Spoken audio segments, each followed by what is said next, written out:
যুদ্ধের মধ্যে Iran comedy করছে আমেরিকার সঙ্গে, ডোনাল্ড ট্রাম্পের সঙ্গে। গতকাল ডোনাল্ড ট্রাম্প যখন বক্তব্য দিচ্ছেন যে ইরানকে আমরা মোটামুটি শেষ করে দিয়েছি, ইরানের মিসাইল শেষ করে দিয়েছি, ইরানের নৌবাহিনীকে শেষ করে দিয়েছি, ইরানের বায়ুসেনাকে শেষ করে দিয়েছি, মিসাইল শেষ করে দিয়েছি, ঠিক ওই সময় প্রায় 100টা মিসাইল ছুড়েছে ইরান।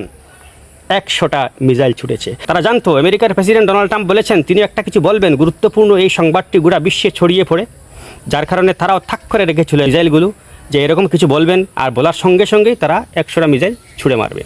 আমরাও গতকাল ট্রাম্পের বক্তব্যের ভিত্তিতে বলেছিলাম যে ট্রাম্প বড় কিছু আমাদের শোনাবেন, বিশ্ববাসীকে আশার বাণী শোনাবেন, কেননা তিনি এর আগে তিনি বলেছেন যে ইরানের সঙ্গে আমাদের যুদ্ধ শেষ হয়ে আসছে, আমরা গুটিয়ে এনেছি আমাদের সেনাবাহিনীকে, আমাদের বিভিন্ন ধরনের যুদ্ধবহরকে গুটিয়ে এনেছি, এবার আলোচনা টেবিলে আসবেন, এবং তারিফ করেছিলেন ইরানের প্রেসিডেন্ট মাসুদ পেজেশকিয়ানের, বলেছিলেন যে একজন বুদ্ধিমান মানুষ, ইন্টেলেকচুয়াল পারসন, তার সঙ্গে আলোচনা করে আমরা ফল পাচ্ছি, এরকম বক্তব্য তিনি দিয়েছিলেন। এটাও জানিয়েছিলেন যে আমি জানাবো যে কি হতে চলেছে।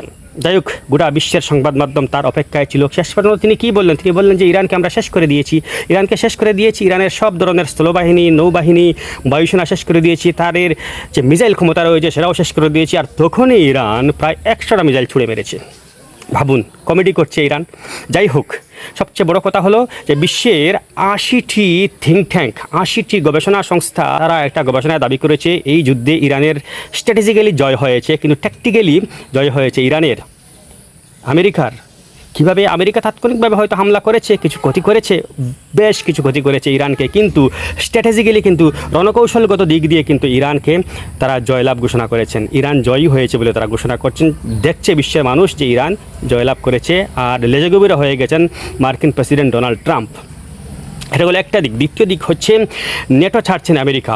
নেটোকে তিনি বেশ কয়েকবার দাবি জানিয়েছিলেন যে তোমরা যুদ্ধে আসো, আমাকে হেল্প করো। নেটো বলছে কেন, আপনার ব্যক্তিগত কাজে কেন আমরা আপনাকে হেল্প করব? আমরা তো বিশ্বের ভালোর জন্য আমাদের গঠন করা হয়েছে, আমরা যে কোনো কাজে যে কোনো ভালোর জন্য আমরা অংশগ্রহণ করব, যুদ্ধে আমরা প্রাণ দেবো যাতে বিশ্ব শান্তি প্রতিষ্ঠিত হয়, দুষ্টের দমন হয়, এ নিয়ে আমাদের গঠন করা হয়েছে। আপনার ব্যক্তিগত কাজে কেন আমরা ব্যবহৃত হব? তারা যে সমস্ত দেশগুলোকে আমরা আমেরিকার মিত্র দেশ মনে করতাম, ওই সমস্ত দেশগুলো কিন্তু তার জমি ব্যবহার করতে দিচ্ছে না আমেরিকাকে।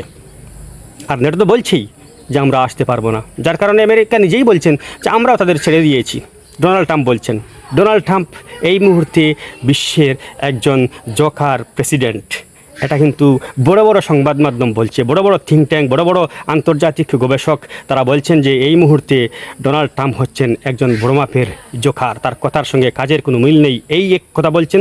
তো পরে সেই কথাটাকে তিনি বদলে ফেলছেন, যেরকম গতকাল বদলেছেন। গতকাল একটি ভিডিও আমি দাবি করেছিলাম যে ডোনাল্ড ট্রাম্পের জন্য আমরা অপেক্ষা করছি, তার বক্তব্যের জন্য। তিনি বলছেন যে ইরানের যুদ্ধ শেষ হয়ে এসছে, তিনি আলোচনা টেবিলে ডাকছেন ইরানকে, মাসুদ পেজেশকিয়ানেরও তিনি প্রশংসা করেছেন। আমরা আশা করেছিলাম যে হয়তো যুদ্ধটা শেষ হয়ে যাবে, উভয় পক্ষ হয়তো উভয়ের শর্ত দাবি ইত্যাদি নিয়ে বিবেচনা করবে, অনেক আগ্রহ নিয়ে আমরা অপেক্ষা করছিলাম। শেষ পর্যায়ে তিনি কি বললেন? তিনি বললেন যে যুদ্ধ শেষ হয়েছে, ঠিক আছে, এখানকে শেষ করে দিয়েছি, ইরানের সব কিছু শেষ করে দিয়েছি, তাদের কাছে আর যুদ্ধের কোনো ক্ষমতা অবশিষ্ট নেই। আর ঠিক তখনই ইরান 100টা মিসাইল ছুড়ে মেরেছে। ভাবুন। যাই হোক, তো বলছিলাম যে বিশ্বের 80টি গবেষণা সংস্থা দাবি করছে যে ইরানের জয়লাভ হয়েছে, কৌশলগত দিক দিয়ে তারা জিতেছে, কিন্তু তাৎক্ষণিক দিক দিয়ে জিতেছে ইরান এবং ইসরায়েল। 80টি গবেষণা সংস্থা, এর মধ্যে 22টি সংস্থা হচ্ছে আমেরিকার, ভারতের সংস্থাও রয়েছে এর মধ্যে। যাই হোক, এটাই ছিল শেষ আপডেট, যুদ্ধ সংক্রান্ত লাস্ট আপডেট আমেরিকার পক্ষ থেকে, ট্রাম্পের পক্ষ থেকে এখন পর্যন্ত আসেনি। যখন আসবে অবশ্যই আপনাদের জানাবো, কেননা এই মুহূর্তে বিনোদনের একমাত্র মাধ্যম হচ্ছেন ডোনাল্ড ট্রাম্প। কমেডি মুভি দেখার দরকার নেই, ডোনাল্ড ট্রাম্পকে দেখলেই চলবে। ধন্যবাদ।